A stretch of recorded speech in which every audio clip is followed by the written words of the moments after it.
Sir, ಕಳೆದ ಬಾರಿ ಅಂದ್ರೆ ಈ ಚುನಾವಣೆ ನಡೆದಕ್ಕಿಂತ ಮುಂಚೆ ಕಾಂಗ್ರೆಸ್ ಪಾಳದಲ್ಲಿ ಒಂದಷ್ಟು ಹೋರಾಟಗಳನ್ನ ನೀವು ನೋಡಿದ್ರಿ, ನಾವು ನೋಡಿದ್ವಿ. ಈ ಪೇ ಸಿ ಎಂ ಅನ್ನೋದೊಂದು ಕ್ಯಾಂಪೇನ್ ಅನ್ನ ಮಾಡೋ ಮೂಲಕ ಪ್ರತಿಭಟನೆಯನ್ನ ಮಾಡಿದ್ರು. ಸಿಲಿಂಡರ್ಗಳನ್ನ ತಲೆ ಮೇಲೆ ಹೊತ್ಕೊಂಡು ಹೋಗಿ ಒಂದಷ್ಟು ಪ್ರತಿಭಟನೆಗಳನ್ನ ಮಾಡಿದ್ರು. 40% ಸರ್ಕಾರ ಅಂತೇಳಿ ಪ್ರತಿಭಟನೆಗಳನ್ನ ಮಾಡಿದ್ರು. ಆ ತರದ ಒಂದು ಹೋರಾಟಗಳು ಬಿಜೆಪಿ ಪಾಳದಲ್ಲಿ ಕಂಡು ಬರ್ತಾ ಇಲ್ಲ. ಇವತ್ತು ರಾಜ್ಯದಲ್ಲಿ ಎಷ್ಟೋ ಸಮಸ್ಯೆಗಳು ಉಲ್ಬಣಗೊಳ್ತಾ ಇದೆ. ಮೈಕ್ರೋ ಫೈನಾನ್ಸ್ನಿಂದಾಗಿ ಸಾವು ನೋವುಗಳು ಸಂಭವಿಸ್ತಾ ಇದೆ. ಒಂದಷ್ಟು ಕಡೆ ವಕ್ಫ್ ವಿಚಾರವಾಗಿ ಎಷ್ಟೋ ರೈತರ ಜಮೀನುಗಳು ವಕ್ಫ್ ಬೋರ್ಡ್ ತನ್ನದಂತೇಳಿ ನೋಟಿಸನ್ನ ಕೊಡ್ತಾ ಇದೆ. ಸಾಕಷ್ಟಿದೆ ಸರ್, ಒಂದಲ್ಲ ಎರಡಲ್ಲ. ಆದರೆ ಬಿಜೆಪಿ ಪಾಳ್ಯದಲ್ಲಿ ಆ ಒಂದು ಮೂಡಾ ಹಗರಣದಲ್ಲಿ ಏನು ಬೆಂಗಳೂರಿಂದ ಮೈಸೂರಿಗೂ ಪಾದಯಾತ್ರೆ ಮಾಡಿದ್ರು, ಅಲ್ಲೂ ಕೂಡ ಒಂದಷ್ಟು ಒಗ್ಗಟ್ಟಂತೂ ಪ್ರದರ್ಶನ ಆಗಲೇ ಇಲ್ಲ. ಸೊ ಇಂಥ ಒಂದು ಸ್ಥಿತಿಯಲ್ಲಿ ಮುಂದಿನ ದಿನದಲ್ಲಿ ಬಿಜೆಪಿ ಒಗ್ಗಟ್ಟಿನ ಪ್ರದರ್ಶನಕ್ಕೆ ರಾಜ್ಯ ಸಾಕ್ಷಿ ಆಗುತ್ತಾ ಅಂತಂದ್ರೆ ನೀವೇನ್ ಹೇಳೋದಕ್ಕೆ ಬಯಸ್ತೀರಿ? ಸಾಧ್ಯ ಆಗತ್ತಾ?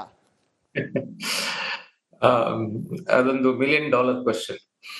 ನೋಡಿ, ಈಗ ಬಿಜೆಪಿನವರು ಬಹುಶಃ ಸಿದ್ದರಾಮಯ್ಯ ಸರ್ಕಾರದ ವಿರುದ್ಧ ಹೋರಾಟವನ್ನೇ ಬಿಟ್ಬಿಟ್ಟಿದ್ದಾರೆ. ಆಗೊಮ್ಮೆ ಈಗೊಮ್ಮೆ ಒಂದು ಸ್ಟೇಟ್ಮೆಂಟ್ ಮಾಡೋದ್ ಬಿಟ್ರೆ, ಅಶೋಕ್ ಅವ್ರು ಮಾಡ್ತಾರೆ, ಅಥವಾ ಅಶ್ವಥ್ ನಾರಾಯಣ್ ಅವ್ರು ಮಾಡ್ತಾರೆ, ರವಿ ಅವ್ರು ಮಾಡ್ತಾರೆ. ಇದು ಬಿಟ್ರೆ ಎಲ್ಲಿ where is the education? Micro finance ಬಗ್ಗೆ ರಾಜ್ಯಾದ್ಯಂತ ಒಂದು education ಆಗ್ಬೇಕಾಯ್ತು.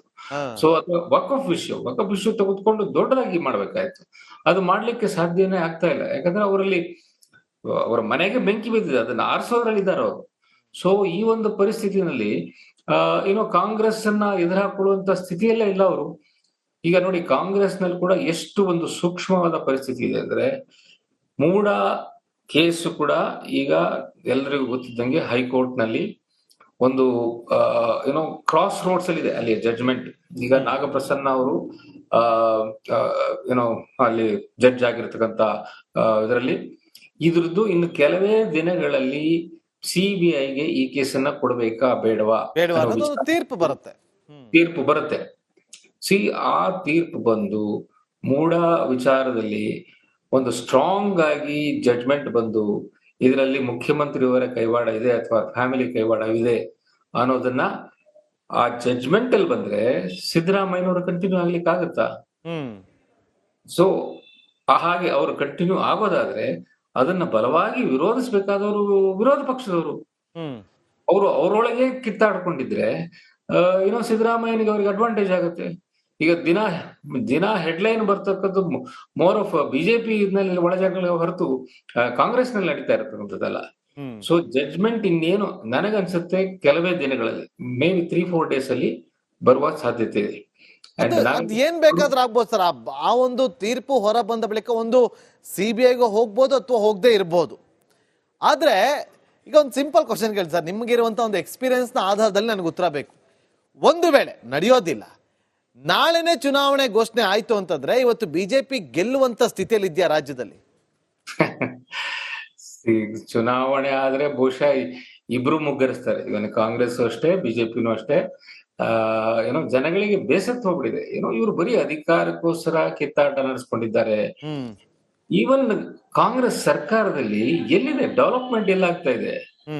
Where are the ministers? ನೀವು ವಿಧಾನಸೌಧಕ್ಕೆ ಹೋದ್ರೆ ಬಣಬಣ ಅಂತ ಇರುತ್ತೆ. ಅವರು ವಿಧಾನಸೌಧಕ್ಕೆ ಬರೋದಿಲ್ಲ, ಯಾವಾಗಲೋ ಒಂದಷ್ಟು ಬರ್ತಾರೆ, ಅವರ ಪಟಾಲಂಗಳನ್ನ ಭೇಟಿ ಮಾಡ್ತಾರೆ, ಹೋಗ್ತಾ ಇರ್ತಾರೆ. ಸೊ ಜನಗಳ ಕೈಗೆ ಸಿಕ್ಕೋದೇ ಇಲ್ಲ. ಅದಕ್ಕೆ ಮುಖ್ಯಮಂತ್ರಿಗಳು ಕೂಡ ಒಂದು ರೀತಿಯ ಕಡಿವಾಣ ಹಾಕಿಲ್ಲ. ಅವರು ಮನೆಯಲ್ಲೇ ಆಪರೇಟ್ ಮಾಡ್ತಕ್ಕಂಥದ್ದು ಇದಕ್ಕೆಲ್ಲ. ಮತ್ತೆ there all suppose to travel around state.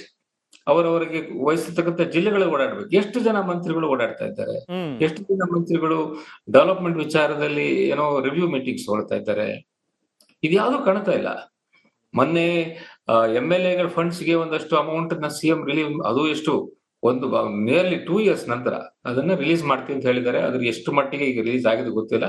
ನನಗನ್ಸುತ್ತೆ ಬಹುಶಃ ಅವ್ರು ಇನ್ಸ್ಟಾಲ್ಮೆಂಟ್ ಅಲ್ಲಿ ಕೊಡ್ತಾರೆ, ಒಂದೇ ಸರ್ತಿ ಅಷ್ಟು ಅಮೌಂಟ್ ಅನ್ನು ಕೊಡ್ಲಿಕ್ಕಿಲ್ಲ. ಸೊ ಅಟ್ಲೀಸ್ಟ್ MLAಗಳು ಅವರವರ ಜಾಗದಲ್ಲಿ ಒಂದಷ್ಟು ಡೆವಲಪ್ಮೆಂಟ್ ವರ್ಕ್ಸ್ ತಗೊಳ್ಬಹುದು.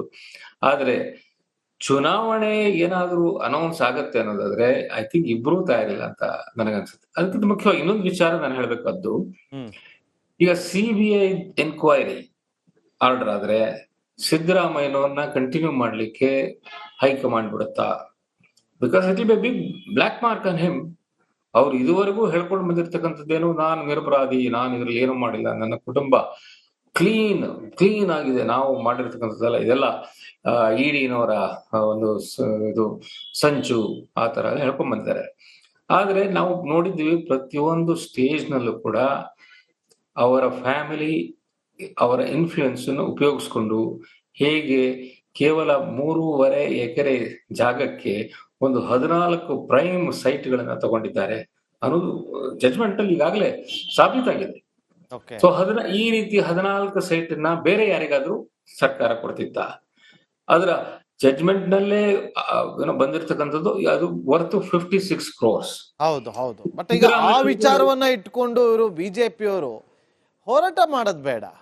ಅಟ್ಲೀಸ್ಟ್ ಬಿಜೆಪಿ ನಾಯಕರು ಎಂಥ ಹೋರಾಟವನ್ನ ಮಾಡಬೇಕಿತ್ತು. ಇವತ್ತು ಬೇನಾಮಿಗಳು ಇಡಿಯಲ್ಲಿ ಇರುವಂತ 104 ಪೇಜ್ಗಳ ಒಂದು ವರದಿಯನ್ನ ಗಮನಿಸಿದ್ರೆ ಅದ್ರಲ್ಲಿ 40 ಸೈಟ್ಗಳು ಒಬ್ಬರೇ ಹೆಸರಲ್ಲಿ ಇಲ್ಲಿ. ಸರ್, ಈಗ ಬಿಜೆಪಿ ಎಲ್ಲಿ ಎಡುತ್ತಾ ಇದೆ? ರಾಜ್ಯ ಬಿಜೆಪಿ ಎಲ್ಲಿ ಎಡುತ್ತಾ ಇದೆ? ಅದನ್ನ ಸರಿಪಡಿಸ್ಕೊಳ್ಳೋದು ಹೇಗೆ? ಸರಿಪಡಿಸ್ಕೊಳ್ಳೋದಕ್ಕೆ ಸಾಧ್ಯ ಆಗತ್ತಾ? ರಾಜ್ಯ ಬಿಜೆಪಿನ ಸರಿಪಡಿಸಬೇಕಾದ್ರೆ ಕೇಂದ್ರ ನಾಯಕರು ಇಲ್ಲಿ ಬಂದು ಕೂತ್ಕೊಳ್ಬೇಕು. ನನಗನ್ಸುತ್ತೆ ಇದು ಅಮಿತ್ ಶಾ ಕೈಲಿಂದಲೇ ಸಾಧ್ಯ. ಮೊನ್ನೆ ನೋಡಿದೀವಿ, ರಾಧಾಮೋಹನ್ ಅವ್ರು ಬಂದು ಹೋದ್ರು, ಆದ್ರೆ ಅವ್ರ ಮಾತಿಗೆ ಕೂಡ ಬೆಲೆ ಕೊಟ್ಟಿಲ್ಲ. ಅವ್ರು ಬಂದೋದ್ಮೇಲೆ ನೆಕ್ಸ್ಟ್ ಲೆವೆಲ್ ಇನ್ನೊಂದು ಆಯ್ತಲ್ಲ, ಶ್ರೀರಾಮುಲು ವರ್ಸಸ್ ರೆಡ್ಡಿ ಅನ್ನೋದಾಗೋಯ್ತು, ಶುರು ಆಯ್ತು.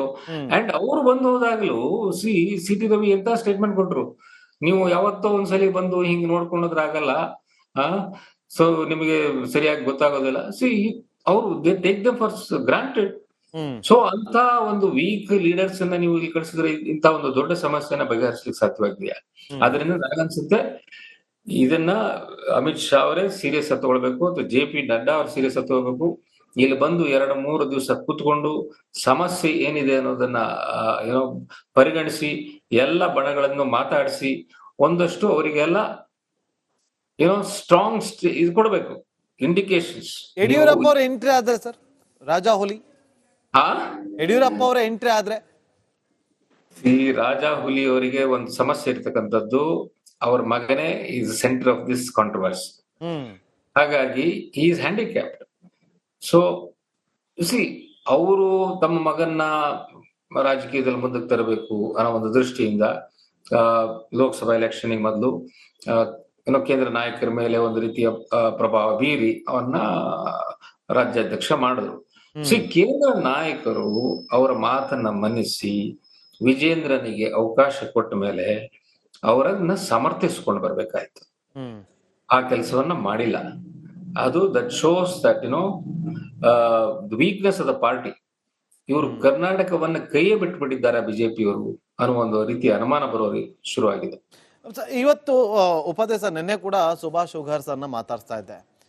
ಹಿರಿಯ ಪತ್ರಕರ್ತರು ಹೇಳ್ತಾ ಇರೋದು ಒಂದೇ, ಕೇಂದ್ರ ಸರ್ಕಾರದ ಅಂದ್ರೆ ಬಿಜೆಪಿಗೆ ರಾಜ್ಯದಲ್ಲಿ ಒಂದು ಬಿಜೆಪಿ ಯೂನಿಟ್ ಇದೆ ಅನ್ನೋದೇ ಮರ್ತೋಗಿದೆ ಅನ್ನೋ ಅರ್ಥದಲ್ಲಿ ಅವ್ರು ಹೇಳಿದ್ರು. ನೀವು ಕೂಡ ಅದನ್ನೇ ಹೇಳ್ತಾ ಇದ್ರಿ, ರಾಜ್ಯದಲ್ಲಿ ಬಿಜೆಪಿ ಪಕ್ಷ ಇದೆ ಅನ್ನೋದನ್ನ ಮರ್ತ್ಬಿಟ್ಟಂತೆ ಕಾಣ್ತಾ ಇದೆ ಅಂತೇಳಿ. ಹೌದು, ಅದನ್ನ ಒಪ್ಕೊಳಕ್ ಸಾಧ್ಯನಾ? ಇಲ್ಲಿ ಏನೇ ಬೆಳವಣಿಗೆ ಆಗ್ತಾ ಇದ್ರು ಕೂಡ ವರಿಷ್ಠರ ಗಮನಕ್ಕೆ ಹೋಗ್ತಾನೆ ಇಲ್ವಾ? ಅಥವಾ ಬಂದ್ರು ಕೂಡ ಟೈಮ್ ಇದೆ ಎಲ್ಲ ಸರಿಪಡಿಸೋಣ ಅಂತೇಳಿ ಸುಮ್ನೆ ಕೂತಿದ್ಯಾ? ಅಲ್ಲ, ಟೈಮ್ ಇದೆ ಅಂದ್ರೆ ಏನ್ ಟೈಮ್ ಇದೆ? How can you allow things to drift like this? The kind of statements Yatnal ಅವರು ಅಥವಾ ಜಾರಕಿಹೊಳಿ ಅವರು ಇವರೆಲ್ಲ ಮಾಡ್ತಾ ಇರೋದನ್ನ how can you tolerate it? ಒಂದು ಶಿಸ್ತಿನ ಪಕ್ಷ ಅಂತ ಹೇಳಿಸ್ಕೊಂಡು ಬರೀ ಅಶಿಸ್ತೆ ತೋರಿಸ್ತಾ ಇದ್ರೆ ನೀವು ಜನಗಳಿಗೆ ನಗೆ ಪಾಟ್ಲಾಗಿದ್ದೀರಲ್ಲ ಜನಗಳ ಮುಂದೆ. ಸೊ ಐ ಥಿಂಕ್ ಇದನ್ನ ಅವರು ಆದಷ್ಟು ಬೇಗ ಅರ್ಥ ಮಾಡ್ಕೊಳ್ಳೋದು ಒಳ್ಳೇದು. ಅರ್ಥ ಮಾಡ್ಕೊಂಡು what ever the consequences, action should be take. ಈಗ ನಿಮ್ಗೆ ಯತ್ನಾಳ್ ಅವರು ಮಾಡ್ತಾ ಇರೋದು ಸರಿಯಲ್ಲ ಅನ್ಸುತ್ತಾ, ಅವರನ್ನ ಪಕ್ಷದಿಂದ ಹೊರಗಾಕಿ. ಇಲ್ಲ ವಿಜೇಂದ್ರ ಬಹಳ ವೀಕ್ ಆಗಿದ್ದಾರೆ, ವಿಜೇಂದ್ರನ್ ನಾವು ಮಾಡಿ ತಪ್ಪಾಯ್ತು ಅನ್ಸಿದ್ಯಾ, ವಿಜೇಂದ್ರನ್ ಬದಲಾವಣೆ ಮಾಡಿ. ಯಾವ್ದಾದ್ರು ಒಂದು ನಿರ್ದಿಷ್ಟವಾದಂತ ಒಂದು ನಿರ್ಧಾರವನ್ನ ತೊಗೊಳ್ಬೇಕಾಗಿದೆ. ಅದಕ್ಕೆ ಐ ಥಿಂಕ್ ನನಗನ್ಸುತ್ತೆ ಇವನ್ 2-3 ಜನ ಆದ್ರೂ ಸೆಂಟ್ರಲ್ ಲೀಡರ್ಸ್ ಬಂದು ಇಲ್ಲಿ ಕೂತ್ಕೊಂಡು ಪೂರ್ತಿ ಸ್ಟಡಿ ಮಾಡಿ ಎಲ್ಲ ಜಿಲ್ಲಾಧ್ಯಕ್ಷರುಗಳನ್ನ ಅವ್ರನ್ನೆಲ್ಲ ಕನ್ಸಲ್ಟ್ ಮಾಡಿ ಈ ಸಮಸ್ಯೆನ ಹೇಗೆ ಬಗೆಹರಿಸಬೇಕು ಅಂತ ಯೋಚನೆ ಮಾಡಿ ಅದಕ್ಕೊಂದು ಶೀಘ್ರವಾದಂತ ಒಂದು ಪರಿಹಾರವನ್ನ ಕಂಡುಹಿಡಿಬೇಕು. ಅದೇ ಸರ್, ಈಗ ನನ್ನ ಮುಂದಿನ ಪ್ರಶ್ನೆ ಏನಾಗಿತ್ತು ಅಂತಂದ್ರೆ, ಇವತ್ತಿನ ಈ ಸಂದರ್ಭದಲ್ಲಿ ರೆಬೆಲ್ಸ್ ಎಲ್ಲ ಹೋಗಿ ಅಲ್ಲಿ ಕುತ್ಕೊಂಡು ಕಂಪ್ಲೇಂಟ್ ಅನ್ನ ಮಾಡ್ಬಿಟ್ರೆ ವಿಜೇಂದ್ರ ಅವರನ್ನ ಅಷ್ಟು ಸುಲಭವಾಗಿ ಚೇಂಜ್ ಮಾಡೋದಕ್ಕೆ ಆಗುತ್ತಾ ಅನ್ನೋದು ನನ್ನ ಪ್ರಶ್ನೆ ಆಗಿದೆ.